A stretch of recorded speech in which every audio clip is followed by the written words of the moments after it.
복귀 섭리에 대한 서론을 이어서 아담 가정 중심한 복귀 섭리가 되겠습니다.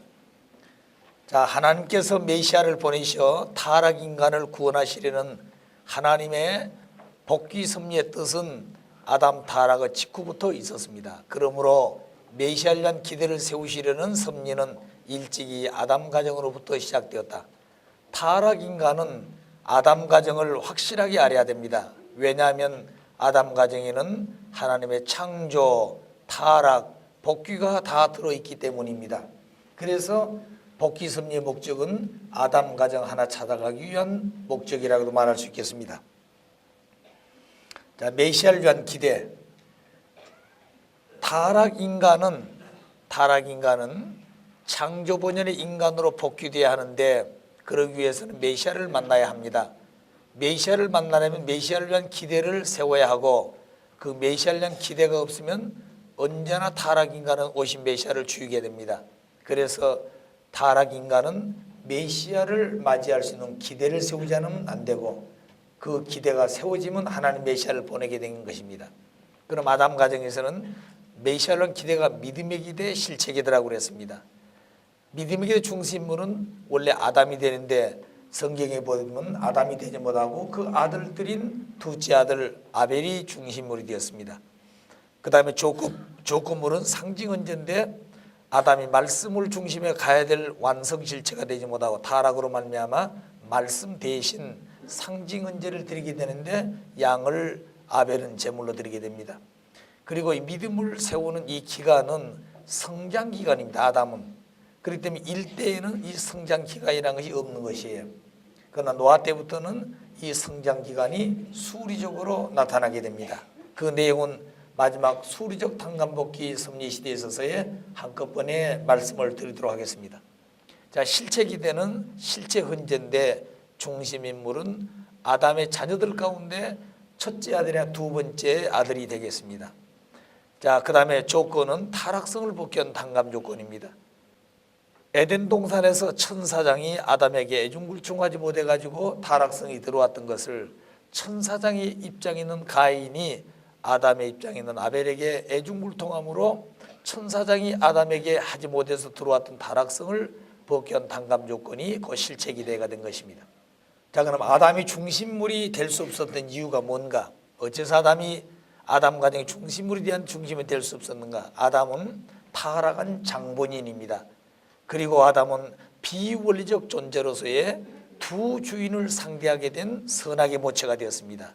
따라서 선의 본체이신 하나님은 비원리적 존재, 다시 말하면 선악의 모체가 된 이 존재를 대할 수가 없어서 아담을 중심인물로 세울 수가 없었습니다. 왜냐하면 하나님이 세우면 사탄도 타락한 아담은 혈연관계를 맺고 있기 때문에 사탄도 상대하려고 그런다는 거죠.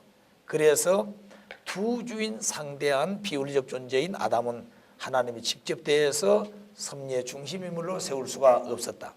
그 다음에 세 번째, 이 아담은 선악의 모체가 되기 때문에 하나님이 아담을 중심으로 세울 수 없었고, 네 번째는 책임 전가를 했기 때문에 결국 아담은 아담과 중심물이 될 수가 없었습니다. 자, 그 말은 무슨 말이냐면 이 내용은 아마 원리강론은 없는 거라고 제가 기록이 안 된 걸로 생각합니다만, 책임 전가라고 하는 것은 책임을 지는 것하고 지지 않는 것하고 다른, 책임을 지는 것은 주인이 되지만 책임을 지지 않고 전가하는 것은 주인이 못 되는 것입니다. 그런데 아담 가정에서 볼 때 에덴 동산에 아담, 해와 천사장 이 세 존재가 모두 타락을 했죠. 그때 하나님께서는 아담을 부릅니다. 이미 타락한 아담은 무화과나무 잎을 따서 치마를 내가 하체를 가리고 나무 숲 쪽으로 숨어 있었습니다. 그때 하나님은 아담아 아담하고 부릅니다. 그래서 한참 있다가 대답했을 때 너는 따먹지 말라는 선악과를 따먹었느냐 하고 채권을 합니다. 그때 하나님은 아담 해와를 놓고 묻기를 아담아 너 누가 과실을 따먹었냐고 물었습니다.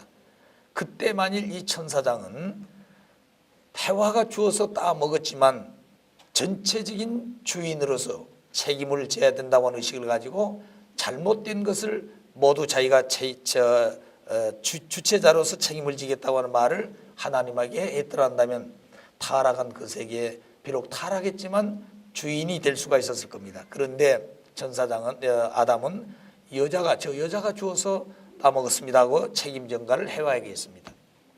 또 하나님은 해와에게 물었습니다. 해와야, 너 누가 따먹었느냐? 역시 해와도 아담과 같은 자리에 서서 비록 종에 의해서 타락은 했지만 그 모든 전체의 책임을 인간이 져야 되기 때문에 내가 잘못해서 아담도 타락시켰고 천사도 타락시켰습니다. 이 모든 전체는 내가 책임을 지겠습니다 하고 나섰더란다면 그 해와를 통해서 복귀 섭리는 쉽게 할 수 있었으라 보는 것입니다.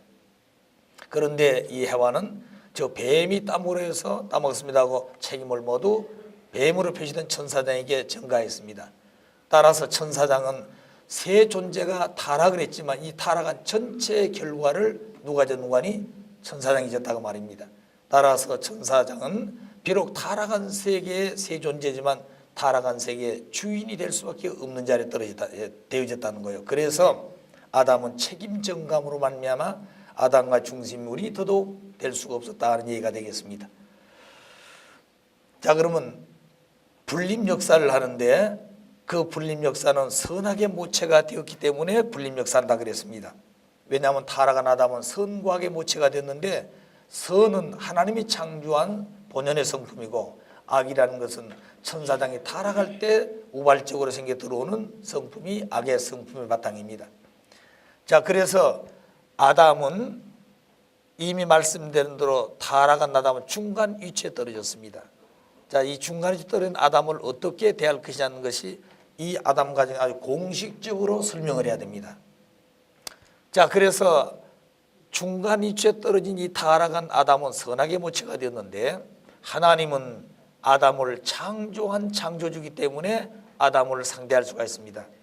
그러나 타락한 아담은 사탄과 혈연관계를 맺고 있기 때문에 비록 사탄이는 아담을 창조하지 아니했지만 혈연관계를 맺고 인연 때문에 사탄도 타락한 아담을 상대하려고 하는 것입니다.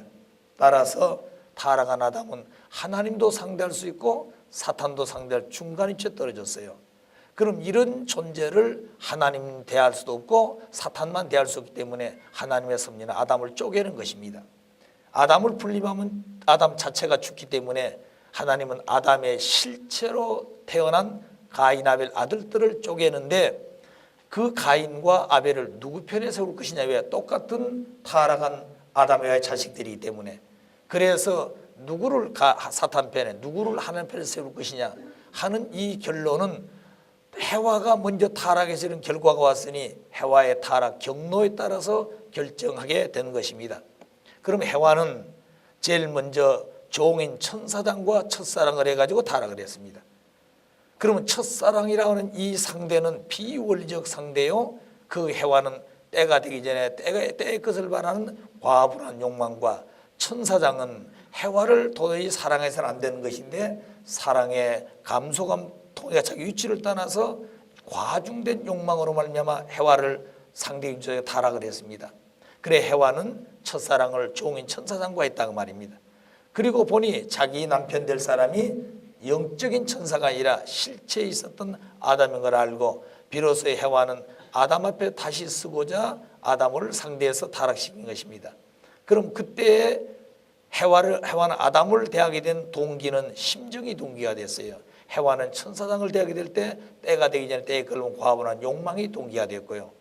그래서 두 번째 사랑하는 이 해와는 그 상대가 비록 성숙되고 완숙되지 못한 자리에 섰지만 장차 완성하면 결혼해 줘야 될 그런 하나님의 부부의 관계 인연이 있기 때문에 원리적 상대였다고 말입니다. 따라서 하나님이 이 해와의 사랑은 두 사랑을 했는데 이 두 사랑 중에 용서한다면 어떤 입장에 있는 사랑을 용서할 수 있을까? 그런데 첫 번째 사랑의 입장보다는 두 번째 사랑의 내용을 하나님은 용서할 수 있다면 용서할 것이다. 왜? 첫 번째는 비원리적 상대고 두 번째 아담과의 사랑은 비록 완성을 하지 못했지만 원리적 상대이기 때문에 그렇습니다. 그리고 첫 번째 사랑의 동기는 해와가 때가 되기 전에 때의 것을 바라는 과분한 욕망이 동기가 되었고 두 번째 아담을 상대했던 해와는 심정적으로 다시 하나님 앞에 서고자 아담을 상대했기 때문에 그 심정의 뿌리는 하나님의 연고로 용서할 수 있다면 두 번째 사랑에 대해서 용서할 내용이 크다고 말입니다. 그러면 이런 해와의 타락의 경로를 놓고 볼 때 가인과 아벨은 아담과의 사랑의 열매들입니다. 그래서 첫 아들 가인은 아담의 첫사랑의 표시처로서 첫 아들 가인은 사탄 편에 세우고, 왜? 첫사랑을 사탄과 했다고 말입니다. 두 번째 아들 아벨은 해와의 두 번째 사랑의 표시처로서 결국 아벨은 하나님 편에 세웠습니다.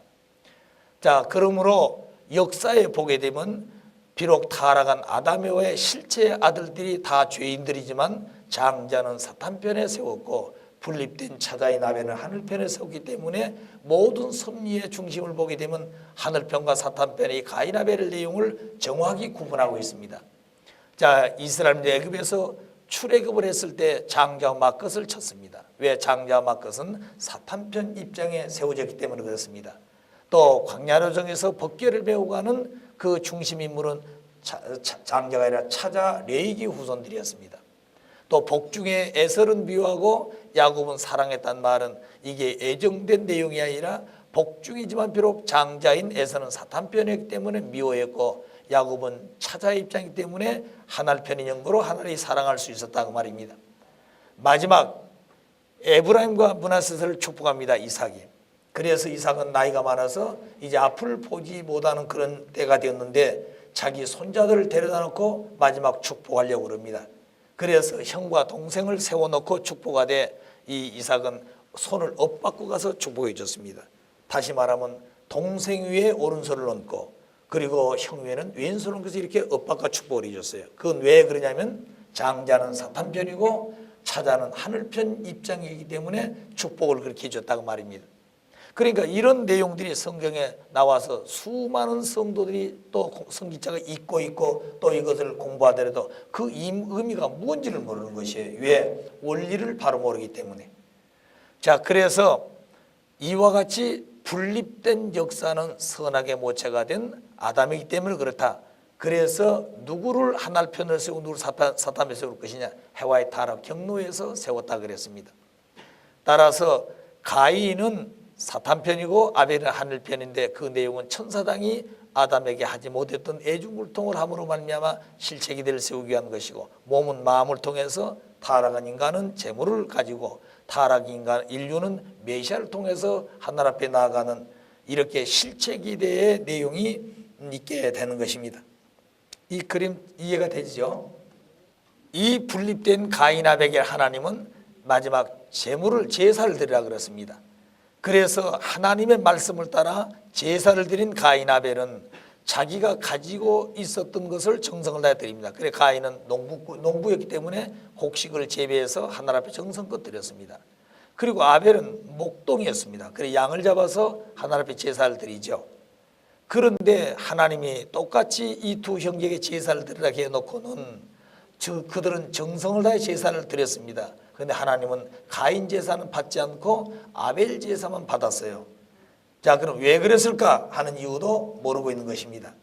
그런데 지금까지 기독교 성도나 성직자들 또 이 분야에 참 전력을 다하고 있는 그런 사람들은 이 가인은 농부 따지면 곡식을 가지고 제사드렸기 때문에 쪼개서 피를 흘리지 않아서 결국 하나님 받을 수가 없었고 아벨은 양을 잡아서 쪼개 피를 드렸기 때문에 뽑아 드렸기 때문에 하나님이 받았다. 그래서 장초실 예수님은 양의 입장이 오기 때문에 양이 피를 흘려서 하늘 앞에 나아갔듯이 예수님도 십자가를 지고 피를 흘려야 인류를 구원하게 된다. 이렇게까지 비약해 가지고 설명하는 사람도 있습니다. 자, 그런데 그건 아무리 설명해도 답이 아니에요. 왜? 답은 한 분밖에 없어요. 하나님으로 도와야 된다고 말입니다. 자, 그래서 가인 곡식은 제물을 왜 안 받았고 아벨은 받았느냐 하는 그 이유를 설명을 하겠습니다. 가인 제물은 안 받고 아벨 제물을 받으신 이유, 아벨은 분립된 차자로서의 아담의 입장이었고 아담은 직접적으로 하나님께 나아갈 수가 있었습니다. 그래서 아벨의 제물은 하나님께서 받으실 수가 있었다. 그런데 가인은 분립된 장조로서의 천사장 입장에 세웠고 천사장은 직접 하나님께 나아갈 수 없었으므로 가인의 제물은 하나님께서 직접 받을 수가 없었다. 이해가 됩니까? 자, 그러면 아벨 제물을 받으신 것은 죄인도 하나님 앞에 뜻맞게 조건만 세우면 받아주신다는 것을 보여주셨습니다. 또 타락한 인간이라도 하나님이 취하실 수 있는 조건만 성립되면 하나님께서는 그것을 용납하신다 하는 내용도 그 속에 들어있어요. 또 사탄 편에 있는 사람이 하나님 편으로 돌아가려면 반드시 자신이 어떤 탕감 조건을 세우지 않고는 돌아갈 수 없다고 하는 것을 여기에서 보여주고 있는 내용입니다. 자, 그러면 이런 원칙을 따라서 아담 가정의 믿음의 기대를 다시 한번 설명해 보겠습니다. 아담 가정의 믿음의 기대는 중심물이 아담이 되지 못하고 둘째 아들 아벨이 되었다고 그랬습니다. 왜? 아벨은 분립된 처자로서의 하늘 편입장에 세웠기 때문에. 조건물은 아담은 원래 말씀을 가지고 말씀 실체가 되어야 되는 건데 말씀을 불신에 타락하기 때문에 아담 가정의 아벨은 양을 잡아서 말씀 대신 헌제하게 되는 상징 헌제를 드리게 됩니다. 그 기간은 성장기이라고 그랬죠. 자, 그런데 결국 아벨이 믿음의 기대의 중심으로서 양을 제물로 삼아 즉 제사를 잘 드려서 하나님 그 제물을 받았습니다. 자, 그런데 실체 기대에 있어서는 중심인물이 아벨이죠. 왜냐하면 원래 중심물은 차자가 된다 그랬습니다. 그런데 그 차자가 된 아벨이 믿음의 기대에서는 아버지 대신했기 때문에 승리한 아벨의 그 믿음은 다시 계승하고 할 필요 없이 1인 2역자가 되었다고 말이죠. 자, 오전에 말씀 가운데 믿음의 기대는 중심이 누구라고 그랬습니까? 아버지가 중심이 되어 믿음을 세우고 그 아버지의 세운 믿음을 실체 기대 차자에게 계승해 준다. 그리고 실체 기대 중심인물은 아벨은 아벨로서의 제물을 드리려면 아버지의 승리한 믿음을 계승받아 가지고 실체 기대 중심물이 된다 하는 얘기입니다. 그런데 아벨은 믿음의 기대에 중심으로서 아담이 해야 될 일을 자기 자신이 책임을 승리했기 때문에 자기 자신이 또 중심부분의 실체에게 계승하는 것이 아니라 자기 자신이 1인 2역의 승리자가 되었다고 말입니다. 그래서 중심인물인 아벨은 실체기대의 인물이 된 것입니다. 그런데 조건은 타락성을 벗기 위한 단감 조건이에요. 타락성은 혼자 벗는 것이 아니라 반드시 하늘편과 천사장편에 있는 실체들이 타락성을 벗기 위한 단감 조건을 세우는 것입니다. 그때 천사장의 입장에서던 가인은 아담의 입장이던 아벨에게 애중불통을 해서 하늘 앞에 나가야 될 건데 그만 가인은 아벨을 기분 나쁘게 돌로 쳐 죽였습니다. 그래서 믿음의 기대에 승리는 했지만 실체 기대에 가인이 아벨을 살해함으로 실체 기대는 이루어지지 못해서 아담 가정에서는 메시아를 맞이할 수 있는 기대가 세우지 못했다. 그래서 아담 가정의 결과를 보게 되면 믿음의 기대는 성공, 실체 기대는 실패. 왜? 가인이 아벨을 살해했기 때문에. 자, 메시아 기대는 세우지 못하고 섭리는 연장된 것입니다. 그래서 인류 역사를 놓고 볼 때 선악 분립 역사로서의 타락한 인간은 선악의 모체가 됐기 때문에 분립 역사를 계속해 가는 것이죠. 그 분립 역사는 개인에서부터 가정, 종족, 민족, 국가, 세계, 천주까지 하늘편 실체하고 사탄편 실체로서 분립되어 나아가게 되는 것입니다. 자, 그 다음에 인류 역사는 선악투쟁사가 되었고 언제나 선편이 악편과 싸워가지고 선편이 승리할 때까지 선악투쟁사가 전개됩니다. 그런데 하늘은 맞고 빼앗겼다가 또 사탄은 치고 자기 마음대로 빼앗아갔다가 그 내용은 다시 하늘 앞에 반납하게 되는 거죠. 그래 하늘은 맞고 빼앗겼다가 거기에 다시 이자 청구까지 해가지고 사탄은 손해배상을 해야 되는 것입니다. 그래서 하나님은 원래 치고 뺏는 그런 원리가 없기 때문에 사탄이는 치고 빼앗아갑니다. 강제로. 그럼 빼앗겼다가 탕감복귀 원칙에 의해서 다시 찾아오게 되는 것이죠. 그게 복귀 섭리의 내용인 것입니다. 그래서 악이 선을 주관하게 됐어. 왜냐하면 가인이 아벨을 살해했기 때문에 악이 선을 주관함으로 말미암아 악이 먼저 출발하게 되었습니다. 악이 먼저 섭리사에 그리고 선은 뒤따라가게 되는 거죠. 그래 언제나 선은 피를 흘리고 그리고 피해를 보고 그리고 탕감 조건을 세워서 가인을 복귀하기 위한 섭리노정에 나아가게 되는 것입니다. 자, 아담 가정의 참고, 아담 가정의 죄가 전 인류의 죄의 근원으로 나타났습니다. 그럼 아담 가정을 놓고 볼 때 아담은 부모의 자리에서, 그러니까 아담은 부모지만 부모의 자리에서 불신했습니다. 하나님의 죄를 불신한, 그것이 바로 불신죄인데, 그 불신죄가 간단하게 따먹지 말라는 말을 부정한 것이 불신죄가 아니라 그 내용을 볼 때 그 불신죄는 역적죄다 그 말입니다. 자, 우리 한국의 2조 500년사를 보게 되면 그 왕권주의지요. 그럼 그 밑에 자녀든지 일족으로 한 사람이 그 왕권의 명령을 어기게 되면 그 일족이 문제가 아니라 3조가 아니라 8조까지 멸했다고 말입니다. 그 말은 그 왕의 명령한 날을 거역함으로 그런 일이 벌어졌다 이거죠. 그러면 인간 세계 왕권도 그러는데 창조주 하나님의 말씀을 어기는 그 죄는 간단하게 하나님 말씀을 불신한 죄다. 그게 아니고 그 근본은 하나님 앞에 역적죄가 됐다고 말입니다. 자, 그런 무서운 죄를 아담 여호와는 지게 되는 거죠. 그리고 실체로 나타난 것이 음란죄에서 핏줄을 더럽혔다고 말이죠. 그리고 자식들인 가인 아벨은 살인죄를 졌습니다. 형님이 동생을 죽이는 인류 역사의 최초로 살인이 벌어졌어요. 자, 그리고 종인 천사장은 역시 아담같이 불신죄가 되었습니다. 죄의 근원자가 되었다. 다시 말하면 거짓말의 근원자가 되었다고 말입니다. 그래서 천사장도 주인 앞에 역적죄를 지었고, 그리고 천사장은 거짓말죄의 주인이 되었고, 그리고 주인과 함께 음란죄를 지었고, 모든 하나님 것을 빼앗아다가 자기 것으로 생각하는 절도죄를 지었습니다. 강도죠. 그러니까. 자, 그래서 하나님 마지막 이 모든 전체를 찾아와야 되는데 아담 가정에 대한 내용을 찾아옵니다. 따라서 아담 가정에서 타락으로 지어진 모든 죄상은 전 인류 역사에 나타난 죄의 근원이 된 것이에요. 그래서 이런 모든 전체를 청산하기 위해서 모세는 십계명을 시내사를 받게 됩니다. 그래서 이것이 인류 죄의 내용이 되고 그 내용 중에 제일 중요한 5가지가 십계명의 중심이 됩니다. 십계명의 내용의 첫째는 하나님 외에 다른 신을 섬기지 말라 그랬습니다.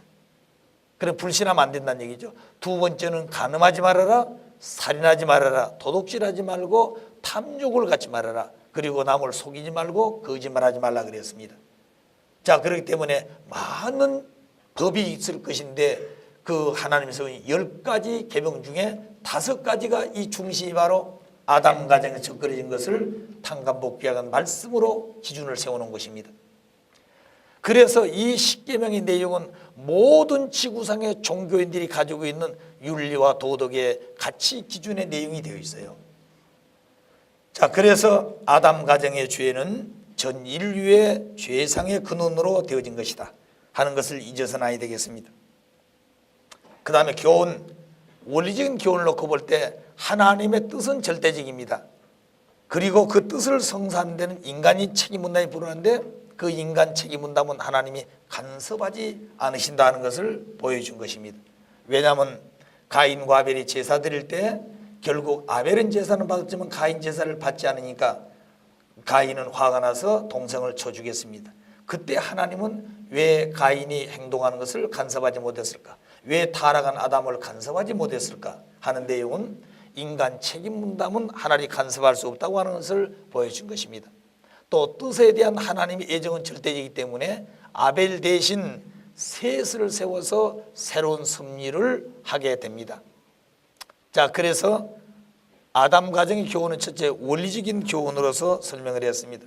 두 번째 아담 가정에서 주의해야 될 교훈이 있습니다. 조심하라 그 말이죠. 자, 그러면 아벨이 주의해야 될 교훈이 뭐냐? 아벨은 절대 교만하지 말아라, 온유 겸손해라, 자랑하지 말고, 그리고 언제나 희생하는 마음을 가지고 가인을 위해서 피와 땀과 눈물을 가지고 가인을 대해라. 이게 아벨이 지켜야 될, 주의해야 될 교훈입니다. 그렇기 때문에 우리는 은혜를 받았다 해가지고 자기 좋아하고 그저 자랑하고 다니면 안 된다고 말입니다. 그 미움의 대상이 되기 쉬운 거예요. 그렇기 때문에 언제나 자기 자신을 낮추고 그리고 겸손하고 온유한 자리에서 대해야 하는 것입니다. 이미 잘한 것은 이미 그건 잘한 것인 것이에요. 그런데 우리는 잘못된 것은 숨기고 잘한 것을 자랑하는 것을 보면 이거는 좋은 것이 못 된다고 말입니다.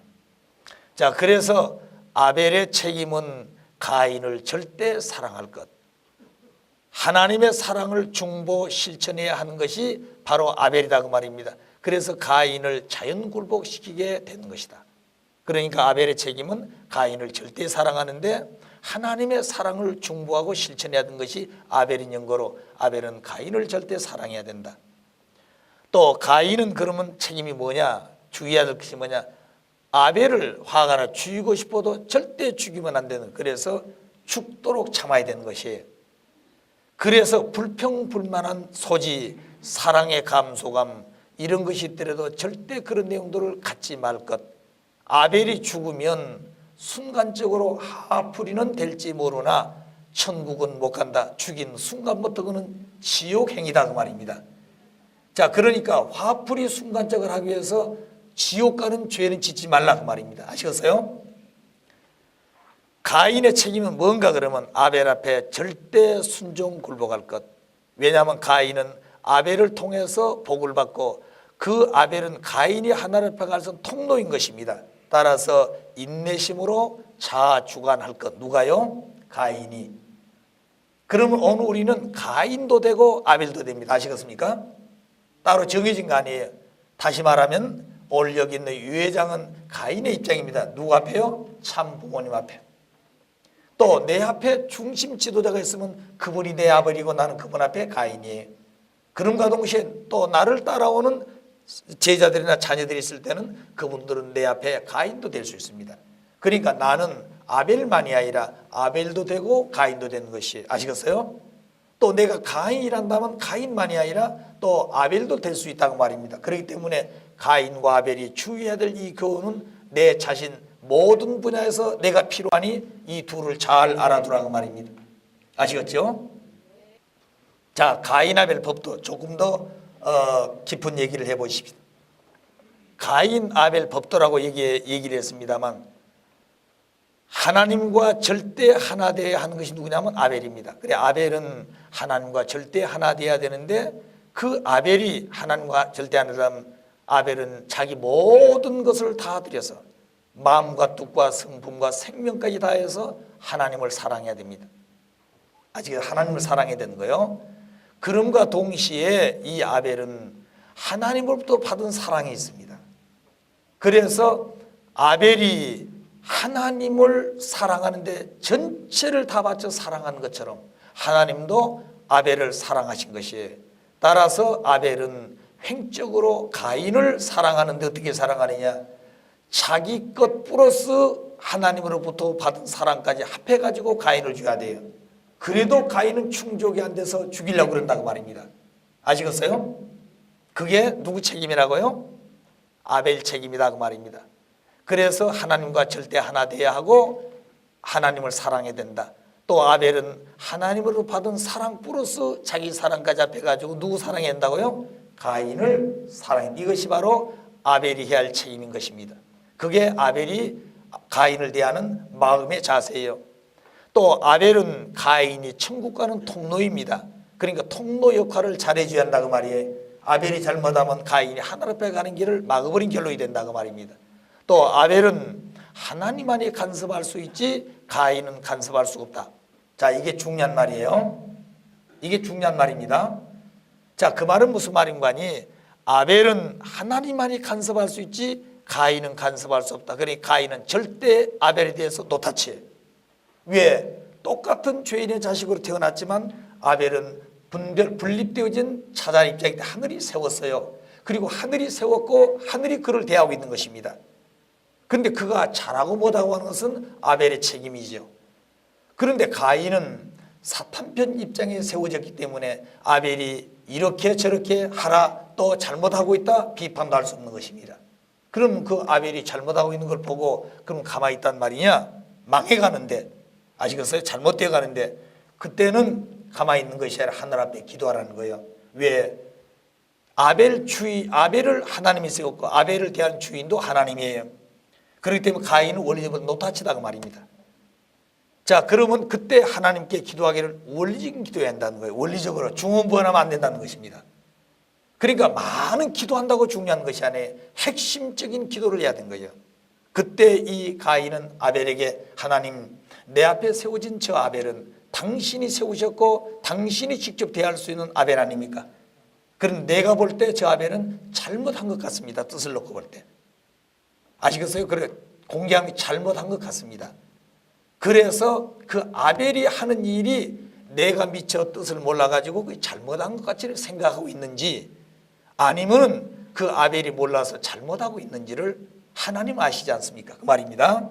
그래서 아벨을 세우신 것도 당신이요, 직접 아벨을 대하고 지도할 것도 당신이시니 그 아벨이 하는 일이 잘못된 입장이란다면 하나님이 책임지시고 가르쳐 주십시오, 그 말이에요.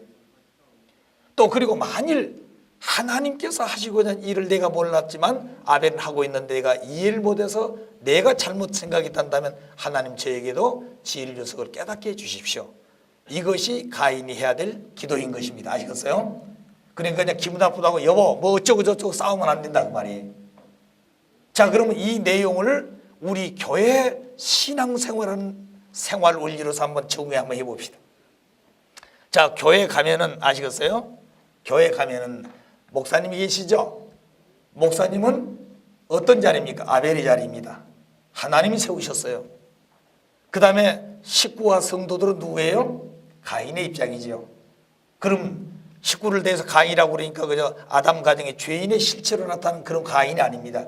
분립된 입장에서 똑같은 형제들이지만 한 분은 하늘 편지의 중심으로 세웠고 나머지 분들은 그분을 통해서 하나님의 말씀을 교육도 받고 그를 통해서 하나님 앞에 가는 중보자로 하나님이 세웠기 때문에 다를 뿐이지 똑같다, 그 말입니다. 아시겠어요?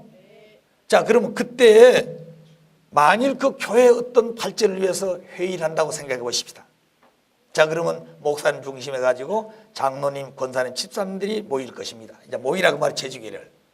그래서 목사님이 그동안 교회 발전을 위해서 여러 가지 고민하고 기도하다가 어떤 내용을 가졌습니다. 이것을 가지고 우리 교회 발전해야 되겠습니다 하고 회의를 붙였다고 말이 아시겠어요? 회의를 붙였는데 거기에 있는 중심 지도자들이 그건 하기는 해야 되겠는데 지금 돈이 없습니다, 그 말입니다. 아시겠어요? 하기는 해야 되겠는데 지금 돈이 없다고 말이에요. 그러니까 좀 나중에 하십시다고 브레이크를 걸었습니다. 아시겠어요? 그러면 이 아벨의 자리에 있는 이 목회자는 그럴까요? 그러나 또 설득을 해서 그건 언제나 때가 있는 것이 아니라 지금 하지 않으면 안 됩니다. 어려워도 지금 우리가 해야 됩니다고 설득을 해서 기쁘게 동참해가지고 하면 좋은데 무슨 소리요 그게? 목회자가 얘기하면 그대로 따라와야지 무슨 소리요? 그게 장로가 할 짓이요, 그 말입니다. 이렇게 해가지고 이 아벨이 혈기를 부르고 기분 나쁘면은 결국 어떤 결과가 벌이냐? 아벨 자격이 있어가지고 그 자리에 세운 것이 아니라 아벨이라고 하는 자리는 절대적인 자리예요. 그런데 그 자리에 자격이 없지만 하나님이 그를 세워서 아벨을 사명하도록 했기 때문에 이 사람이 아벨 책임을 못하게 되면 자리는 남아있지만 아벨의 자격을 이미 상실해버린 것이다, 그 말입니다. 그렇기 때문에 그 아벨에 대한 하나님은 직접 역사할 수 있는 길이 없어지는 거예요. 아시겠어요? 그러니까 혼자 외치고 다니는 거예요. 그제 자기 자신도 은혜가 없는 것이에요. 자기 자신의 은혜가 없으니까 식구들에게 은혜 줄 수가 없지요. 아시겠습니까? 자기 속에서 무엇인가 뜨거워지고 자기 속에서 무엇인가 말씀이 샘수도 솟아나야 그게 생명이 될 건데 그 길이 막혀버렸다, 자기 스스로. 그러니까 본인 스스로 답답한 거예요. 아시겠어요? 자, 그럼과 동시에 그럼 이 가인은 어떻게 되느냐? 가인은 그 아벨이 하고자 하는 중심 인물 앞에 하자고 해야 되는데 지금 우리는 돈이 없어서 못합니다. 나중에 합시다 하고 자기들 의사를 주치 앞에 일치를 못 시켰다고 말입니다. 아시겠어요? 그러다 보니까 가인의 책임도 못했다는 거예요. 가인 책임도. 가인은 뭐 한다고 그랬어요? 아벨이 하고자 하는데 절대 복종하고 한다고 그랬죠. 그렇다 해가지고 아벨이 나쁜 지시하고 나쁜 일을 하자고 그랬는데 그게 절대 복종하자는 건 아닙니다. 그때는 불평하지 말고 기도하라 그런 거예요. 아시겠어요? 그 얘기입니다. 왜? 불평하고 반대하면 자기 자신이 갖춰야 될 책임을 못하는 것이에요. 자, 그러면 이 교회는 부흥이 되겠습니까? 안 되겠습니까? 안 되는 것이에요. 아벨에게도 하나님 떠나버렸고 가인에게도 하나님 떠나버린 거예요. 그러니까 중심 인물에게도 하나님 직대할 수 있는 기대가 무너졌고 식구들 가운데도 직접 하나님 대할 수 있는 역사의 기대가 무너져 버렸어. 그러니까 그 교회는 삭막해지는 거예요. 그다음부터 이것을 빨리 알아서 탕감복귀하지 않고서는 그 가인은 점점점 어려워지고 은혜 있었다면 싸우고 부딪히고 그런 것입니다. 그래서 그런 거예요. 그렇기 때문에 우리 교회가 왜 이렇게 귀한 말씀을 가지고 있고 왜 우리가 참부인을 모시는 생명의 근원을 모시고 있는데 왜 부흥이 없고 발전이 없습니까? 다른 데 있는 게 아니에요. 오늘 우리 지도자들 마음 가운데, 식구들 마음 가운데 우리 가정들의 책임이 크다는 것을 깊이 느끼지 않으면 안 되는 것이에요. 그걸 아셔야 됩니다. 물론 돈도 있어야 되죠. 모든 인권 입장에서 보호도 받고 존중도 받아야 되겠죠. 그러나 문제는 마음가짐이 중요하다고 말입니다. 그게 중요한 것이에요. 그래서 가인 아벨의 법도라고 그랬습니다. 자, 그래서 가인은 심정이 없습니다. 사탄의 입장이니까. 그래서 참 사랑도 없고 언제나 기분 나쁜 죽이려고 하고 미워한 거예요. 그것이 사탄의 근성이다 그 말입니다. 그렇기 때문에 아벨은 가인을 대해서 가르쳐줘야 되는 거예요. 뭘 가르쳐주느냐? 하나님의 심정을 가르쳐주고 하나님의 참사랑을 가르쳐주고 그 생활은 유의하여 살 수 있도록 끊임없이 교육하고 지도해야 되는 것이에요. 그래서 타성을 벗고 본성으로 돌아갈 수 있는 가인이 되어지고 그 상대적인 주체가 되어 있는 아벨도 역시 그걸 통해서 기쁨을 느끼고 더 발전하게 되는 것이죠. 그렇게 발전할 수 있는 가인 아벨의 기대가 세워졌을 때 비로소 하나님은 그걸 통해서 역사하게 될 것입니다. 따라서 심정을 가르쳐서 유하는 생활을 해가지고 원수까지 사랑하는 마음을 갖도록 해줘야 될 것이 아벨이 할 책임이다 하는 얘기가 되겠습니다. 하늘 가는 태도, 어떤 자세로 하늘을 모시고 따라갈 것인가. 아벨은 가인의 심정을 최대한 생각할 것. 그렇기 때문에 아벨은 언제나 악한 사람을 살리기 위해서 가기 때문에 선한 입장인 아벨은 언제나 희생길을 가는 것입니다. 그래서 복귀 섭리노정을 보게 되면 하늘편에 선 선한 사람들은 언제나 희생길을 갔어요. 왜 그러냐? 가인을 살려주기 위해서 피를 흘리고 눈물을 흘리고 땀을 흘리는 그 자리가 아벨의 자리이기 때문에 그렇습니다. 자, 그 다음에 가인은 그러면 어떤 태도로 하늘 앞에 가야 될 것이냐? 아벨을 통해서 천국 가기 때문에 절대 아벨을 미워하고 아벨을 죽이려고 하면 안 된다. 이게 원리인데 우리들은 그렇게 원리는 알고 있지만 기분 나쁘면 속에서 부글부글 끓는다 그 말이에요. 자, 이것을 참으려고 그러니 화가 나지요. 자, 그래서 이걸 참고 소화하면 다행인데 참고 소화 못하게 되면 폭발해 버린 거죠. 자, 그러니까 그런 생활을 하다 보게 되면 반복된 신앙의 노정이 하나님이 오셨다가 하나님이 떠났다가 그것은 하나님이 왔다 갔다 하신 것이 아니라 내가 그렇게 만드는 생활을 했다고 말입니다. 자, 그래서 가인은 사탄과 상대 관계를 끊어야 하고 사탄 분립을 누가 해야 되는 거니? 가인이 해야 됩니다. 그것을 모르기 때문에 아벨은 가르쳐야 된다 이 말이죠. 그리고 누구 말을 받을 것이냐? 하나님을 믿고 가려면 사탄을 끊어야 되고 반드시 하나님 말씀을 받들고 나아가도록 아벨은 가인에게 지도하고 교육해야 됩니다. 그러니까 자기 생각대로 사는 것이 아니라 아벨은 가인에게 하나님 말씀을 가지고 살 수 있도록 원리적으로 살 수 있도록 가르쳐주는 것이 아벨의 책임이요. 한 번에서 모르면 두 번, 세 번, 네 번 그래서 그 말씀대로 살아가는 생활 원리를 그들 스스로 터득하고 느끼고 살아갈 수 있도록 교육해야 되는 것이 아벨의 책임이고 그 주신 말씀을 기쁘고 감사한 마음으로 받아서 말씀에 생활할 수 있는 존재가 가인이 되어야 된다. 그래서 한 예를 들면 아벨과 가인 관계는 아벨은 생명을 가지고 있는 뿌리라고 한다면 나무의 뿌리를 한다면 그 가인은 뿌리를 덮어줘서 더 영양분을 공급할 수 있도록 하는 것이 흙이다 그 말입니다. 그런데 만일 아벨이 기분 나쁘다 해가지고 가인을 없애버리고 무시해버리면 마치 나무 뿌리를 해쳐버린 것 똑같아. 나무 뿌리를 보호하고 있는 게 흙인데 흙을 좀 파헤쳐버리고 뿌리만 드러내는 것 똑같다 그 말입니다. 그럼 누가 먼저 죽느냐? 뿌리가 먼저 죽는다 그 말이에요. 또 그리고 그 뿌리를 살릴 수 있는 흙은 깨끗한 흙만 가야 되는 거 아닙니다. 진정한 거름은 냄새나고 인간들이 보기에 더럽다고 한 것이 영양분을 가지고 있는 흙이 될 수 있어요. 그러니까 아벨 앞에는 좋은 것만 있는 것이 아니라 좋고 나쁘고 무엇이든지 그게 영양소가 된다고 말입니다. 좋은 걸 보고도 깨닫고 나쁜 걸 보고도 깨닫고 그러면서 그 내용을 가지고 하늘 앞에 갈 수 있는 길을 개척해 가게 되는 것이 아벨이 가야 될 길인 것입니다. 자, 그래서 아담 가정에서 복귀 섭리하고 계시는 내용은 우리들이 그 어떤 가정보다도 소중히 다르고 정확히 다뤄야 됩니다. 왜? 아담 가정은 창조의 뜻이 들어있고 타락도 거기서 있고 복귀도 아담 가정에서 있기 때문에 그렇습니다. 자, 그래 지금까지 아담 가정 중심한 복귀 섭리 역사에 대한 내용을 말씀을 드렸습니다.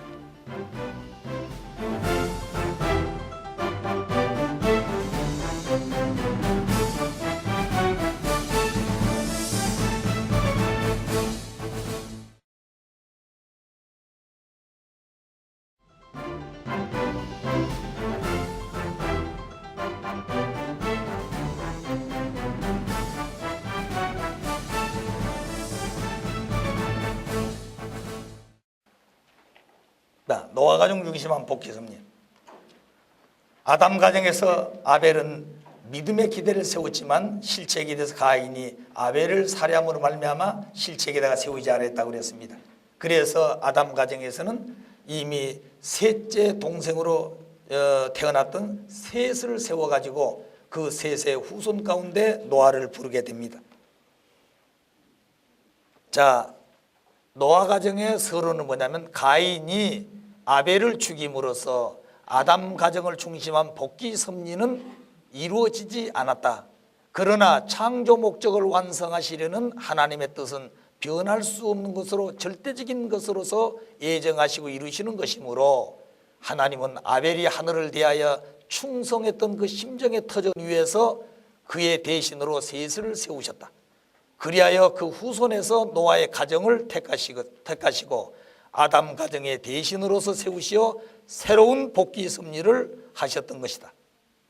창세기 6장 13절에 모든 혈육 있는 자의 강포가 땅에 가득하므로 그 끝날이 내 앞에 이르렀사오니 내가 그들을 땅과 함께 멸하리라고 하신 말씀대로 홍수 심판을 하신 것을 보면 그때도 말세였다고 하는 얘기입니다. 언제가요? 노아 때가.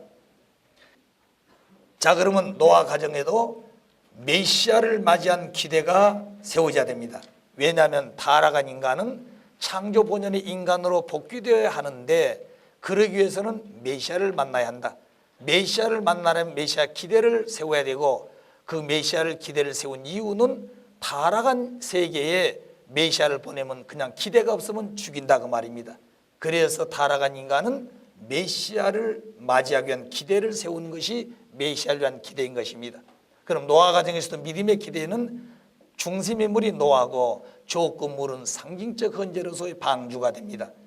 이때부터는 이미 일대에 아담이 가야 될 그런 기간이 지났기 때문에 이미 1600년이 지났어요. 그래서 믿음의 기대를 세우는 기간은 120년, 40일, 21일, 40일 이렇게 수리적으로 탕감 조건을 세우는 기간이 있는 것입니다. 자, 이 내용 나중에 설명을 해드리겠습니다. 실체 기대는 실체 헌재를 통해서 천사장이 아담에게 애중굴통하지 못해 들어왔던 타락성의 성품을 중심 인물인 함과 더불어서 그 형의 입장인 셈이 애중굴통을 세워야 됩니다. 그러기 위해서는 이 함은 아버지의 믿음의 승리의 내용을 계승해가지고 계승받아야 됩니다. 그런데 함은 아버지의 승리한 120년의 방주의 기대를 상속받지를 못합니다. 그래서 함은 실체 기대의 중심 인물로서의 분립된 차자로서의 자격은 갖췄지만 책임을 할 수 있는 자리가 되지 못했어요. 그래서 노아 가정의 실체 기대에서는 조건은 타락성 복견 탕감 조건인데 결국에는 셈이 함을 통해서 애중을 통해야 되는데 함이 실수한 말미암아 셈이 아벨을 통해 갈 수 있는 길이 막혀버렸습니다. 아담 가정은 아벨은 책임을 했지만 가인이 아벨을 죽임으로 그 길이 막혔고 노아 가정은 함이 책임하지 못해가지고 셈이 갈 길이 막혔다 그 말입니다. 자, 믿음의 기대 좀 구체적으로 설명합니다. 중심 인물은 노아가 됩니다. 그래 노아는 제1 믿음의 조상이라고 그랬고 원래는 제1 믿음의 조상이 아담이 돼야 되는 거죠. 그래서 아담이 믿음의 조상이 못되기 때문에 노아는 120년 방주를 지음으로 말미암아 믿음의 조상이 되었습니다. 그리고 아담부터 노아까지 10대를 거쳐서 의인이었던 노아를 부르십니다. 그럼 왜 10대를 거쳐? 10수는 완전수고 규일수이기 때문에 열 그러면 다시 열 하나로 돌아가는 재출발 섭리가 열을 거쳐서 그 다음에 열 하나로 돌아가기 때문에 이 10수를 중심한 10대를 거쳐서 새로운 의인을 찾는 것이 바로 노아였습니다. 그리고 노아는 셋의 후손 가운데 태어난 사람이에요.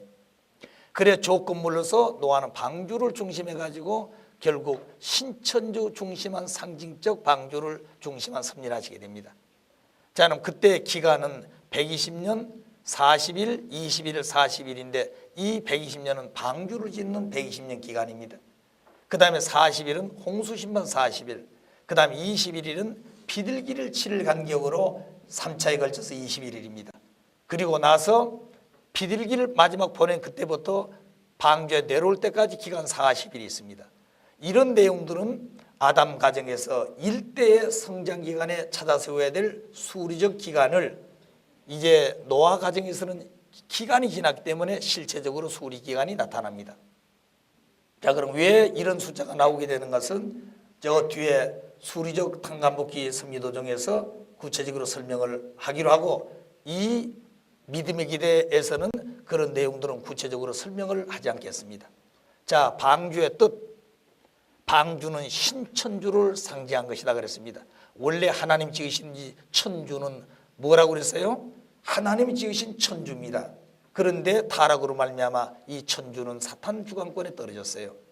그래서 사탄 주관권에 떨어진 그 천주 안에서 노아는 방주를 지어가지고 하늘 앞에 바치는데 그 방주가 새로 지어진 천주와 같은 내용을 상징했다고 말입니다. 자, 그럼 그 내용이 뭐냐? 노아는 방주를 120년 지었습니다. 그 방주는 3층으로 지었습니다. 그리고 노아는 그 방주 안에 8식구를 태우고 모든 쌍쌍의 동물을 태워서 문을 닫고 홍수 심판을 하게 되죠. 그럼 그 내용은 무엇이냐? 노아는 하나님의 입장입니다. 왜? 노아의 방주가 노아의 주인이기 때문에, 노아가 방주의 주인이기 때문에. 근데 그 방주는 신천주를 상징하기 때문에 신천주의 주인은 하나님이에요. 그래, 방주 안에 타는 노아는 마치 하나님의 입장을 상징하는 것입니다.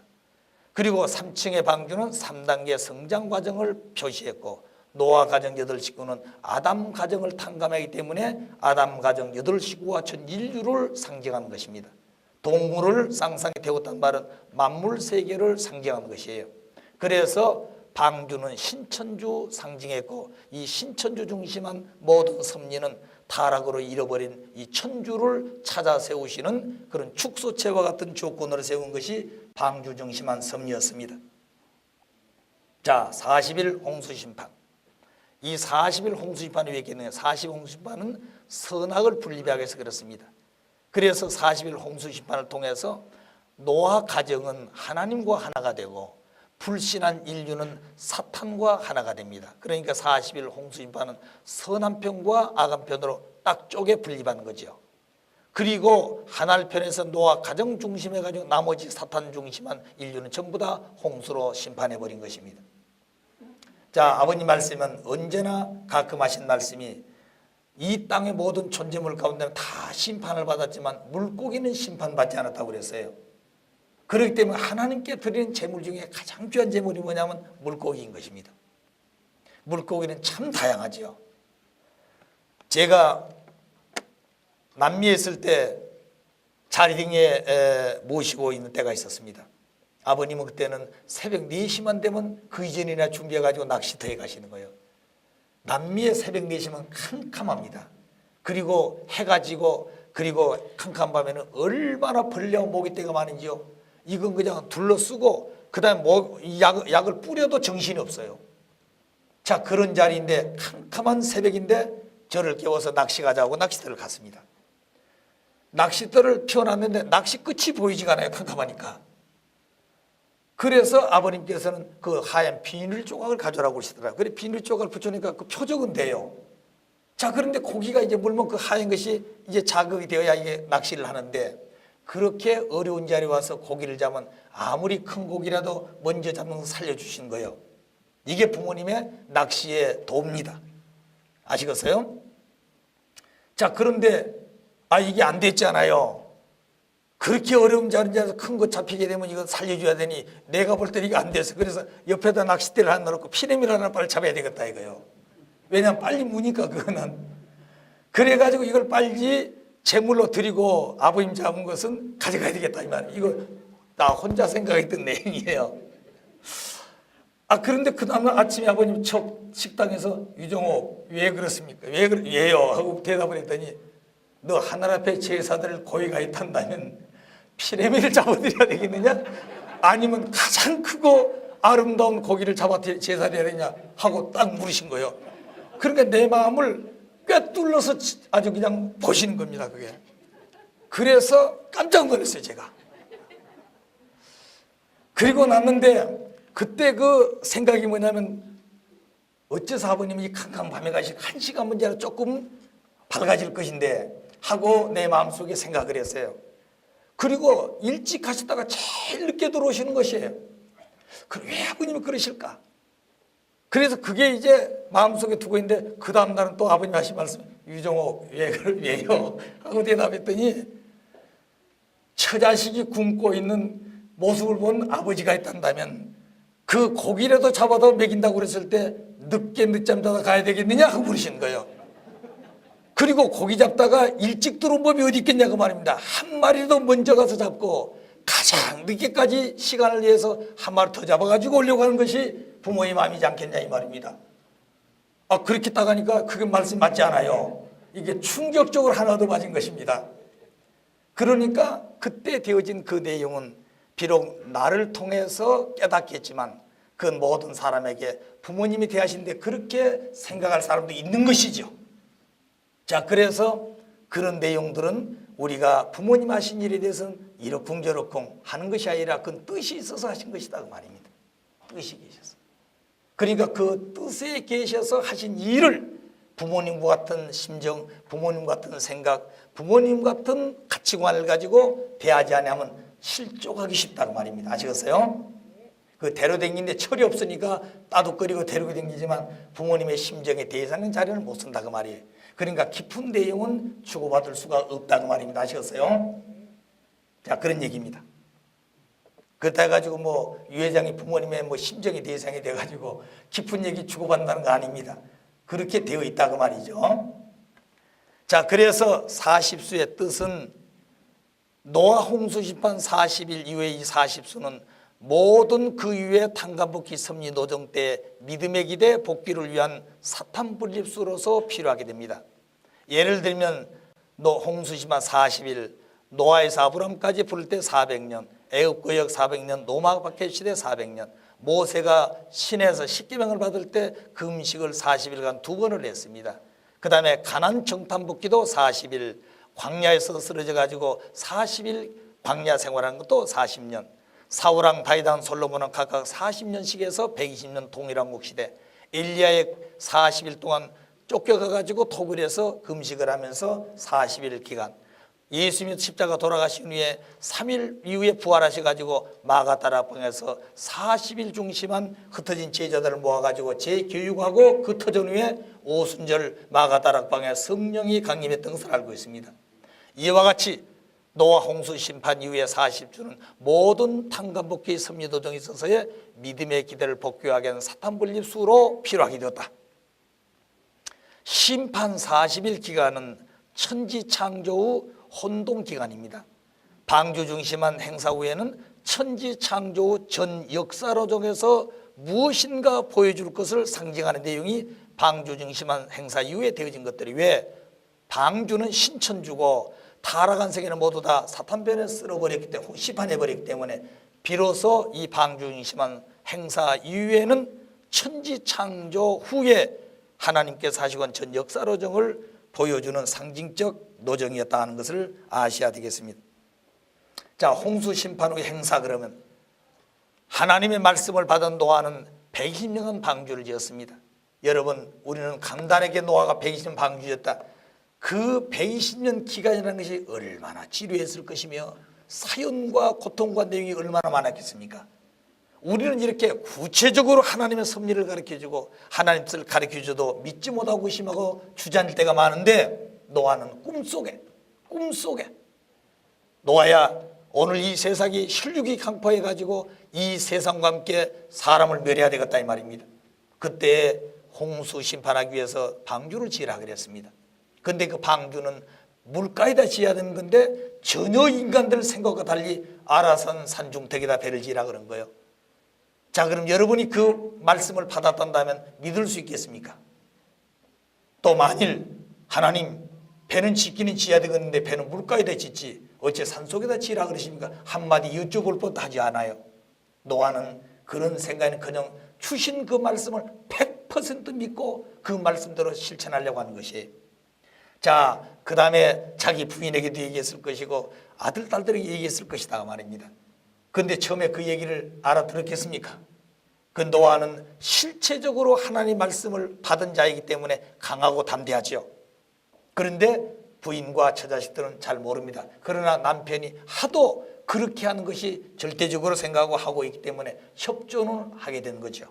그래 처음에는 도시락도 사주었을 겁니다. 왜냐, 언제 산에 올라갔다 밥 먹으러 왔다 갔다 하겠어요. 그런 시간이 없다고 말입니다. 그렇기 때문에 아침에 일찍 나가면 밤늦게 돌아오는 거죠.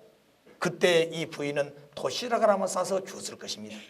그것이 10년, 20년, 30년 끝이 없이 보인다고 말이에요. 나중에는 지쳐가지고 안 사줄 때도 있었을 거다고 말입니다. 때로는 아들, 딸들과 도와주기도 했을 것이에요. 그들은 지쳐가지고 후퇴한 사람도 있었을 것이다 그 말입니다. 그런데 노아는 후퇴할 수도 없고 주저앉을 수도 없고 의심할 수도 없고 안 할 수도 없는 것이에요. 그래서 노아는 이 120년 동안 방주를 지었는데 그 방주 속에 감춰진 역사적인 배경은 이루 형연할 수 없는 사연들이 있었을 것이다. 오늘 이 성경에 기록된 노아의 역사는 간단합니다. 120년 동안 일기를 썼단다면 아마 8만 대장과 같이 많은 분량을 가질 수도 있었을 것이죠. 그런 내용을 우리는 깊이 모르고 있는 것입니다. 그렇기 때문에 노아가 120년 방주였다. 그 방주 짓는 기간이 얼마나 어렵고 힘든 길이었겠냐고 말입니다. 아시겠어요? 외적으로 나무를 잘라서 짓는 것도 힘들었습니다만 심정적으로 부딪혀는 고통이 더 컸다는 거예요. 주변에 이해를 못했다고 말입니다. 그런 자리에서도 하늘과 약속했던 그 약속을 지켜왔던 노아, 위대한 사람이에요. 위대한 사람입니다. 그래서 하나님은 노아를 제1 믿음의 조상으로 세웠습니다. 그리고 방주를 다 짓고 나니까 비로소 홍수 심판을 선언하고 일주일 뒤에 문을 닫고 일주일 후에 홍수 심판을 40일간 주야로 했습니다. 그때 모든 사람들은 비가 오고 또 물이 많이 있어서 홍수를 날 것 같았다면 노아의 말을 들었을지도 모릅니다. 그런데 배는 산속에다 지어놨지 날은 가물어서 먹을 물이 없을 정도로 가물고 있는데 느닷없이 홍수가 나고 해칠 때 그 노아 할아버지는 미친 사람으로 보았지 않겠습니까? 오늘 어떤 사람이 서울 남산 꼭대기에다가 배를 지어놓고 홍수 집안할 것이 배를 타러가면 누가 그 배 탈 사람이 있겠습니까? 다 미쳤다고 그러지. 자, 그런데 노아는 그 말씀을 철석같이 믿고 그렇게 했다고 말이에요. 그래 문을 딱 닫았습니다. 그리고 비가 하늘에서 오고 땅에서 솟아났어요. 그러면 사람들은 점점점 야 이거 비가 오다 멋지겠지 했지만 그게 나중에는 들을 덮고 산을 덮고 그리고 아라산 산까지 다 덮었을 때 그 속에 지었던 배는 이제면 물 위에 떠 있게 됐다 이 말입니다. 그때 모든 사람들은 아우성을 치고 노아 어디 있냐고 노아 방주 타겠다고 쫓아가면 소용없는 거예요. 왜? 이미 문을 닫은 위에는 들어와야 들어올 수가 없는 것이에요. 왜냐하면 그는 사탄과 일체 관계를 가지고 있기 때문에 하나님 편에 서 있는 방주에 들어올 수가 없는 것입니다. 그럼 왜 노아 가정에서는 믿을 수 없는 그런 입장을 방주를 통해 섭리하셨을까? 아담 가정에서 하나님의 말씀을 절대시하고 믿어야 될 아담은 그 믿음을 잃어버렸습니다. 그러면서 노아 가정은 아담 가정을 탕감복귀해야 될 가정이기 때문에 노아 가정은 아담이 세우지 못한 그 믿음을 세워야 되는 가정이기 때문에 누구도 믿을 수 없는 자리에서 믿음을 찾아 세워 나오는 것이 노아가 방주 짓는 섭리입니다. 그렇기 때문에 방주문을 딱 닫고 나면 옆에 와서 두들겨도 문을 못 열어준다고 말입니다. 이미 믿을 수 없는 자리에서 믿음을 세우는 것이 바로 그 노정인데 믿을 수 없는 자리에서 믿지를 못했다고 말입니다. 자, 그러니까 우리는 언제 그런 자리에 실족할 수 있는 내가 될지 모르니까 절대 믿고 절대 사랑하고 절대 복종하라는 말씀이 복된 말씀이다 그 말이에요. 자, 그 다음에 주야로 홍수심판에서 이제 아라산 산에 지었던 배가 떴습니다. 그리고 150일 동안 그 배가 떠댕겨요.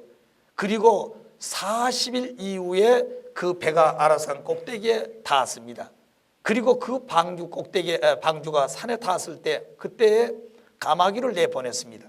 까마귀가 방주를 빙빙 돌다가 다시 돌아왔다 그랬습니다. 그럼 까마귀의 역사는 뭔가 하는 것을 나중에 설명을 하죠. 자, 그 다음에 일주일이 지나서 비둘기를 보는데 첫째 비둘기가 돌아왔습니다. 노아는 그 비둘기를 받아들였다 그랬습니다. 두 번째 7일 후에 또 비둘기를 보냈더니 이 비둘기는 살지 못하고 감람나 잎상 하나 물고 돌아왔다 그랬습니다.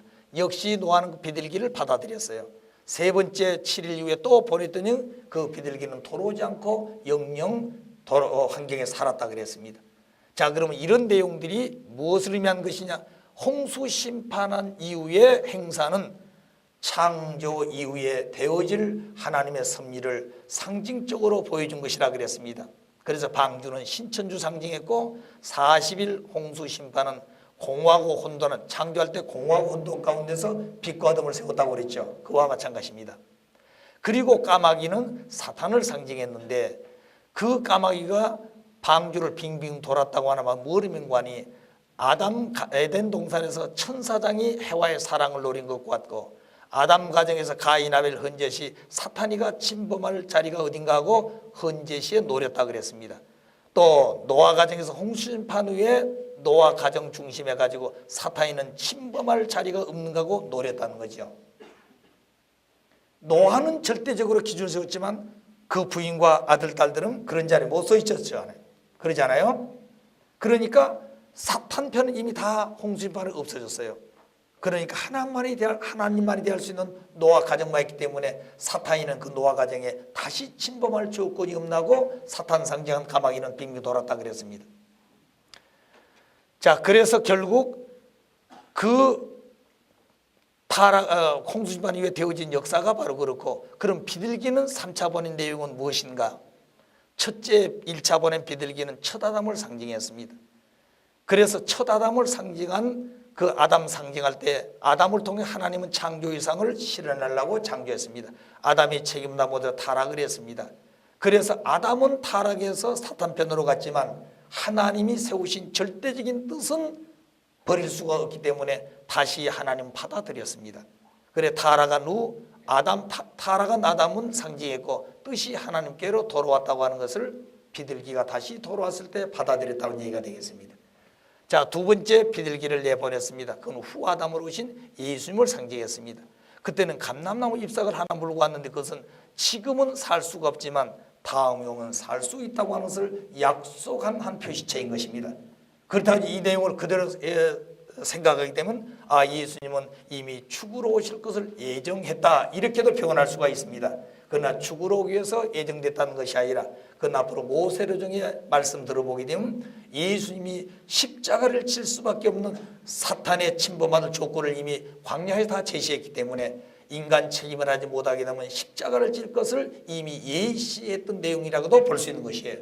인간들이 책임했으면 예수님이 십자가에 돌아가지 않는다고 말입니다. 자, 그래서 불신할 경우에 예수님이 십자가에 돌아가실 것을 예시적으로 보여준 것입니다. 그러니까 불신하면 안 된다 하는 얘기가 되겠죠. 제3차 비둘기를 보냈는데 3차 비둘기는 제3아담 재림주를 상징했습니다. 그 비둘기는 돌아오지 않았다 그랬어요. 그래서 재림주를 중심해서는 1차, 2차, 3차는 뜻이 완전히 이루어져야 되기 때문에 뜻이 지상에서 완성되는 그 내용을 보여준 것이 비둘기를 3번 보내신 내용이라는 얘기입니다. 그런데 이런 섭리에 뜻이 있어서 하나님은 방주 심판, 홍수 심판 후에 역사를 하셨는데 오늘 이 성경을 보는 사람들은 비둘기를 왜 3번씩 보냈을까? 그건 답답해서 물이 말랐는가만 확인하기 위해서 그렇게 했다고 해석하는 사람도 있습니다. 물론 그럴 수도 있겠죠. 그러나 그런 의미란다면 비둘기 내보는 구멍이라 있을 것이다 그 말입니다. 공기통이라 있을 것이고 또 자기들이 문을 열고 들어왔던 문도 있을 것이에요. 그런 걸 통해서 확인할 수 있을 것인데 왜 이렇게 했을까 하는 것은 뜻이 있어서 하신 것이지 그저 외적인 내용을 확인하기 위해서 한 것만은 아니다 그 말입니다. 그러니까 부모님 하신 일은 그저 오고 가면서 하는 일이 없다 그랬어요. 그래서 아버님 하신 말씀이 내가 하는 일은 그저 왔다 갔다 하는 건 아니다. 뜻이 있어서 그게 갖고 그 뜻이 이루어질 때까지는 최선의 정성을 다해서 그것을 승리하고 그리고 그 기대 위해서 다시 또 다른 뜻을 위해서 가시는 것이지 그 뜻을 위해서 왔다가 그걸 이루지 않고는 거기에 철수가 안 되는 것이에요. 그런데 부모님 벌써 날짜와 시간을 정해놓고 하시되 그 시간이 지나고 날짜가 지나게 되면 반드시 이루시고 돌아오시는 것입니다. 그리고 그 기도에서 또 오셨다가 또 가시고 그때는 또 차원 높은 자리에서 승리하시게 되는 것입니다. 그럼 그런 일들을 아버님 혼자 하신 것이 아니라 하나님과 의논하면서 그리고 그 일을 결정하고 그 일이 성취되도록 아버님은 최선을 다하고 계시는 아버지시다 이거예요. 그렇기 때문에 아버님이 하신 말씀을 생명시 여겨야 되고 아버님의 오고 가신 그 길을 우리는 귀중하게 지켜보고 그리고 같은 심정으로 오고 가고 있다는 사실을 느끼고 우리가 생활해야 됩니다. 그런데 우리는 부모님이 어디 계신지 관심도 없지 않아요. 어떨 때는 잊어버리고 또 부모님 뭘 하신지를 우리는 잘 모르잖아요. 지금 이 시간 주무시는지 뭘 잡수시는지 몸이 불편하진 않으신지 오늘 내가 모시고 있는 내 육신의 부모도 그렇게 보살피며 살피고 있는데 생명의 부모 되신 참 부모님 우리는 그런 생각까지도 못하고 살 때가 많다는 거지요. 자, 그걸 보이는 우리는 참으로 하나님 앞에 빚진 자들이요 참 부모님 앞에 머리 둘 수 없는 불효자들이라는 것을 알아야 됩니다. 그렇기 때문에 내가 뭘 조금 했다고 머리를 들고 나 알아줘서 할 수가 없는 것이 부끄러운 모습들이에요. 자, 이런 오늘 우리의 처지를 생각할 때 그렇게 어린 심정들을 데리고 끝까지 가시겠다고 하신 부모님의 심정이 얼마나 기가 막히시겠냐고 말입니다. 어떨 때는 아버님 말씀 너희들을 데리고 내가 일하는 게 기가 막히다 지금. 당신 혼자 하시면 다 할 수 있을 건데 하나님의 뜻은 그렇게 안 되잖아요. 인간을 데리고 할 수밖에 없다고 말입니다. 하나님도 당신 혼자 안 되는 것이 이 땅에 메시아는 참 부모님이 오셔서 참 부모님과 함께 일을 하시는 것입니다. 자, 그래서 오늘 우리는 이 노아 가정을 통해서 되어지는 방중이 심한 섭리를 공부를 했습니다. 자, 실체기대 중심 인물은 함이 됩니다. 그러면 함은 믿음의 기대의 중심을 했던 노아가 120년 방주 지었던 것을 실체적으로 상속받아 가지고 그 믿음의 아버지의 뜻을 받들어 가지고 실체의 중심 인물이 되는 것이에요. 자, 그래서 차자의 입장을 복귀한다. 함은 차자의 입장을 복귀하는 것이 뭐예요? 아버지의 믿음의 기대에 세운 그 믿음을 계승해야 된다 그 말입니다. 아버지는 차자에게 믿음을 계승해 줘야 되고 둘째 아들 함은 믿음의 계승을 해야 된다. 자, 그럼 노아와 심정일체를 이루한 것이 바로 노아의 모든 전체 믿음의 기대 승리권을 계승하는 자리고 차자의 입장을 복귀하는 자리다. 그래서 그 내용을 보게 되면 노아 가정은 아담 가정을 탕감복귀하는 가정입니다. 그래서 아담은 에덴 동산에서 타락하기 전 벌거벗고 있어도 부끄러움을 느끼지 않았다 그랬어요. 그런데 타락한 이후에 사탄과 혈연 관계를 맺은 이후에는 아담이 하는 벗고 있는 것을 부끄러워서 몸을 가리고 숲속으로 숨었다 그랬습니다. 그러니까 타락 전에는 벗고 있어도 부끄러움을 느끼지 않았는데 타락한 이후에는 벗은 것을 부끄러움을 느꼈다 그랬어요. 그리고 가렸습니다. 그러면 노아 가정은 아담 가정을 탕감복귀해야 되기 때문에 모든 방주에 내려가지고 포도 농사를 지어서 포도주를 짜서 마시고 어느 날 천막 안에서 노아는 옷을 옆에 벗어놓고 벌거벗고 누워 있었습니다. 그런데 이 함이 동생들과 더불어 서로 얘기해가지고 형님 동생을 데리고 와서 아버지의 벌거벗은 옷을 보고 부끄러움을 느껴가지고 옆에 있는 벗을 갖다가 뒤를 걸어가지고 덮어드렸습니다. 자, 그래서 노아는 잠에서 깨어나자마자 자기 몸이 덮여있는 걸 보고 함을 저주해 버렸습니다. 너는 이방의 객 중에 객이 되라 그랬습니다. 인간적으로 보게 되면 대단히 잘한 것이죠. 아버지가 술 취해서 좀 정신이 이상해가지고 옷을 벗었기 때문에 그것을 가려준 것이라고 생각했단다면 잘한 것인데, 노아는 술을 취해가지고 옷을 벗고 누워있는 것이 아니라 아담 가정을 탕감복귀해야 될 뜻이 있는 노아 가정이기 때문에 그런 섭리를 했다고 말입니다. 그런데 그것을 가려줬단 말은 타락한 아담의 후손임을 자증하는 결론이 돼, 반증하는 결론이 됐다고 말입니다. 나는 타락한 아담의 후손이요 하고 반증하고 차증하는 결론이 되어버리는 것입니다.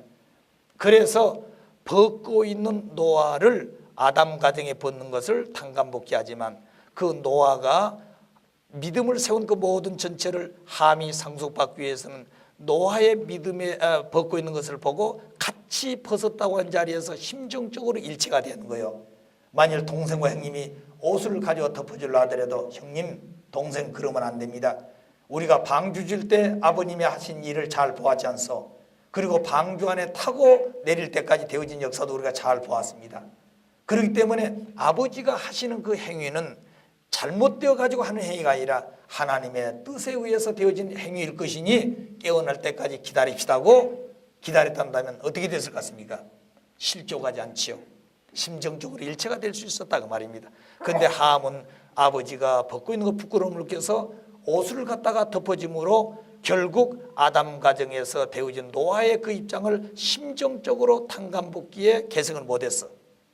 그리고 아담이 타락해서 부끄러움을 깨가지고 몸을 가렸던 것처럼 나는 타락한 아담의 후손입니다 하고 반증하고 자정한 결론이 되어버렸습니다. 그래서 노아 가정에서 믿음의 기대는 승리했지만 실체의 기대에 있어서의 함이 실수한 말미암아 실체 기대는 이루어지를 못했습니다.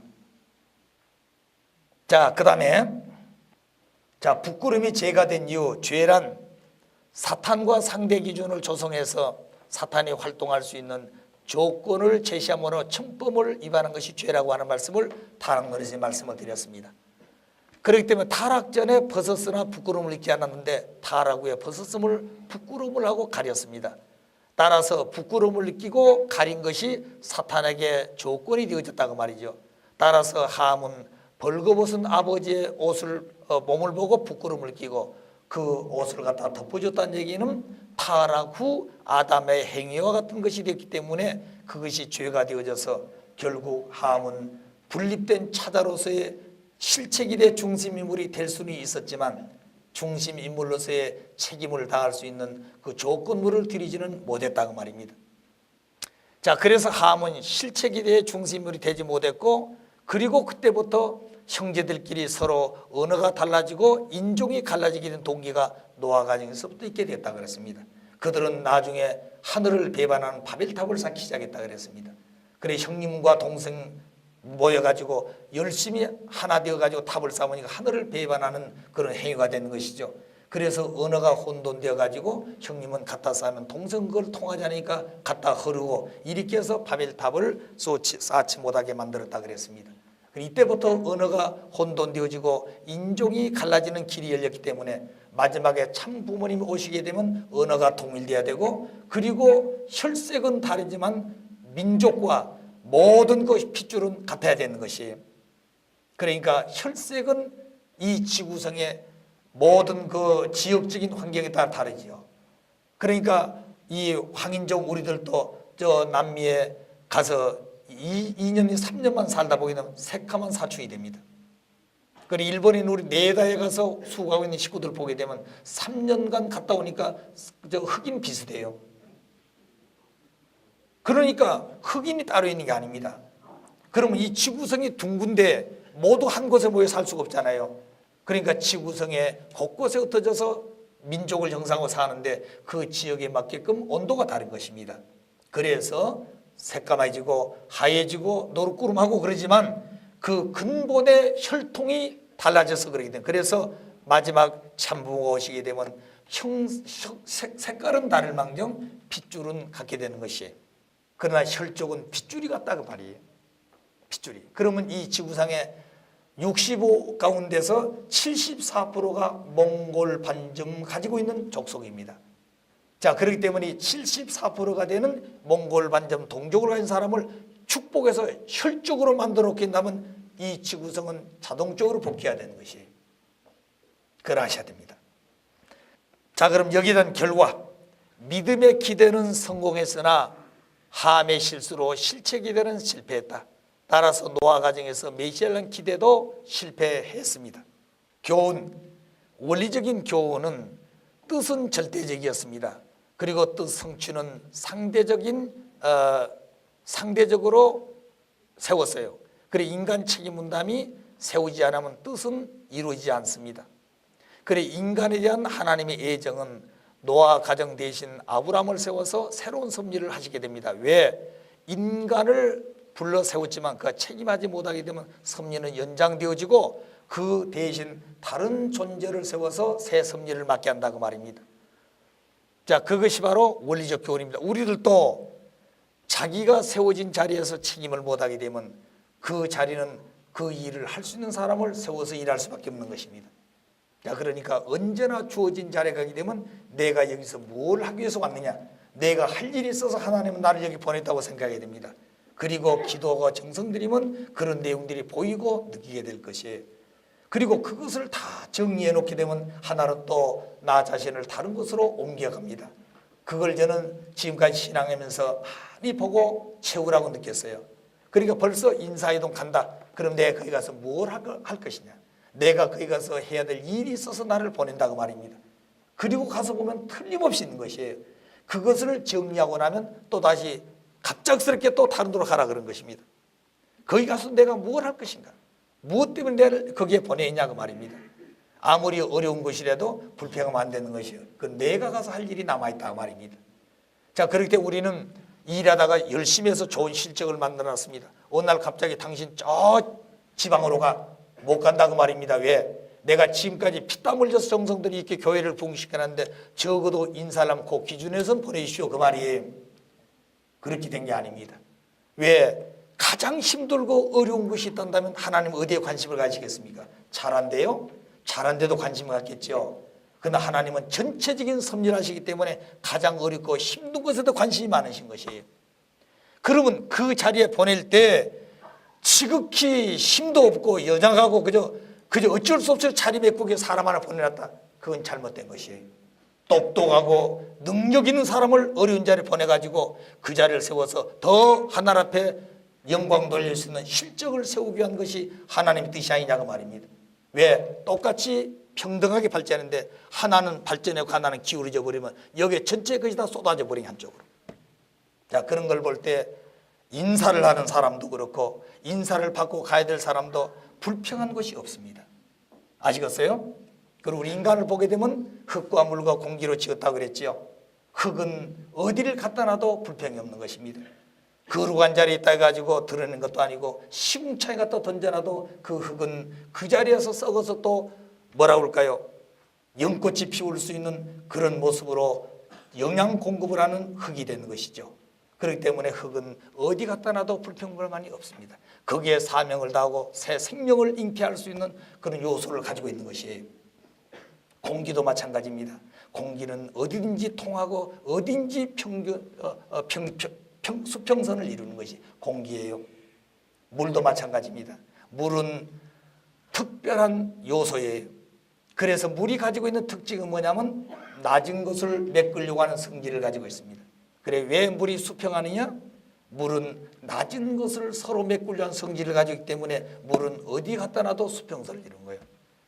그럼 오늘 우리는 어디 가더라도 그런 이상을 가지고 살아야 한다 이 말입니다. 흙과 같은 요소, 물과 같은 요소, 그리고 공기와 같은 요소, 이런 내용들을 우리 마음속에 간직하고 만물의 표상이고 만물의 영장이고 만물 전체를 총합 축소한 실체적인 내 몸이란다면 그런 삶도 마다않고 갈 수 있는 우리의 생활이 되어져야 진정한 신앙자의 도리가 아니겠습니까? 그게 하나님의 아들, 딸이 가야 될 길이고 생활해야 될 내용이 아닌가 생각이 되어진 것입니다. 주의해야 될 교훈, 노아 가정에서는 절대적으로 자기 생각대로 말하라. 자기 생각대로 하지 말라고 하는 것이 노아 가정에서 보여준 주의할 교훈입니다. 함은 어떻게 됐습니까? 자기 생각대로 했죠. 아시겠어요? 그와 반면에 노아는 자기 생각이라는 게 개입이 없었어요. 절대적이었다고 말입니다. 그래서 노아 가정에서 하나 우리가 알아야 될 것은 노아가 방주에서 문을 열고 내려올 때 노아는 부인으로부터 처자의 손을 들어 선사하고 내려와야 한다는 거예요. 이 시간 이후부터 잘못되어 가지고 나타난 것은 그 잘못한 사람이 책임지는 것이고 그것이 복귀섬 역사에 영향을 미쳐서는 안 된다고 말입니다. 그런 선서를 하고 내려왔다 한다면 함이 실수했더라도 이렇게 노아가 120년 방주 섬였던 까지 사탄이 침범할 수 있는 탕감을 치른 길은 안 됐을 것이에요. 자, 그런데 그걸 못하고 내려왔다는 거죠. 아버님 말씀에. 그렇기 때문에 부모님은 귀중한 일할 때마다 선서를 하신 것입니다. 어머님을 세우실 때도 하늘 앞에 손을 들어 선서를 시켰다고 그러셨습니다. 우리가 축복을 받을 때도 선서하지요. 문답식 하지 않습니까? 하나, 둘, 셋, 넷 이렇게 할 것을 맹세하느뇨. 예, 누가 하겠다고 말입니까? 내가. 그러면 그 축복의 자리를 놓고 선서를 시켰으니 그 책임 못하게 되면 그 자리는 놓고 자기는 물러나야 된 거예요. 자, 이렇게 무섭고 축복의 한 자리가 교차되는 우리의 삶이 오늘 가정으로 살고 있는 우리들이라는 것을 잊어서는 안 됩니다. 조금도 방심하면 안 되는 것이에요. 자, 그래서 자기 생각대로 절대 하지 말아라. 모르면 물어보라고 말입니다. 모르면 물어보라고 말 의심하지 말고. 그런데 아무 때나 물어본다고 답은 주지 않습니다. 때가 되면 가르쳐 주는 거예요. 때가 되면. 아시겠어요? 그래서 물어가지고 안 가르쳐 주니까 그는 몰라서 그렇고 그래 답답해서 나 그만두겠다 그게 아니고 때가 되지 않아서 못 가르쳐 주니 때가 되면 확실하게 가르쳐 줄 것이다. 이것이 노아 가정에서 보여준 우리에게 주의해야 될 교훈입니다. 첫째는 자기 생각대로 하지 말 것. 모르면 때를 기다려서 때가 되면 물어봐라. 가르쳐 줄 것이다. 그러니까 함이 자기 아버지의 벌거에 누운 것을 부끄러워서 행위를 취할 것이 아니라 기다렸다가 아버지가 일어나면은 물어봐야 된다고 말해. 모르면 왜 아버지 이런 일을 하고 계셨습니까? 여기에 뜻이 있었습니까? 지금까지 해오신 일을 보게 되면 아버님 혼자 생각대로 한 게 아닌데 여기 하나님 뜻이 계실 것 같은데 무슨 뜻으로서 이렇게 행동을 취하셨는가 물어보면 자세히 가르쳐 주고서 안 가르쳐 주겠어요? 가르쳐 준다는 거죠. 그러니까 자기 생각대로 하지 말고 모르면 물어보고 때가 되면 가르쳐 줄 것이다. 하늘 가는 태도 온유하고 겸손하고 인내할 줄 알아야 된다. 때를 기다릴 줄 알아야 되는 것입니다. 그 다음에 감사하고 기뻐해야 되는 거예요. 참 그걸 보게 된 부모님은 이 낚시하는데 도에 이 낚시가 고기냐면 도예요. 도에. 자, 저 남미 반탄을 갖다 보게 되면 그 때 앞에 얼마나 더운지 파장한 바람에 눈이 사슬리고 앉아서 낚시를 하는 것입니다. 그는 하나 없는 것이에요. 그런데다가 이 물에 비춰지는 그 뜨거운 햇살 때문에 온몸이 그냥 다 딜 정도로 새카맣게 되는 것이죠. 그것도 이른 아침 새부터 밤늦도록 하지. 모기는 많지 벌레는 많지. 그러면서도 그 고기를 잡기 위해서 때를 기다리시는 그 부모님. 어떨 때는 그 낚싯대를 들어놓고 낚싯대가 물길을 쳐가지고 떠내려가는 또 모르고 계실 때가 있어요. 좋으신 것이 아니라 그 어떤 낚싯대를 놓고 정성을 들이는 그 몰두한 자리에 들어가 있기 때문에 낚싯대가 떠난 걸 모르는 때가 있었다고 말입니다. 부모님은 그렇기 때문에 고기 잡는 것이 좋아서 하신 것이 아니라 그걸 통해서 천주를 낚는 심정으로 그와 같은 조건을 가지고 때를 기다리는 그런 마음을 가지고 도의 길을 걸어오신 부모님이라는 것을 저는 느끼게 된 바가 많습니다. 자, 그래서 오늘 우리들도 그런 마음을 가져야 된다. 아시겠어요?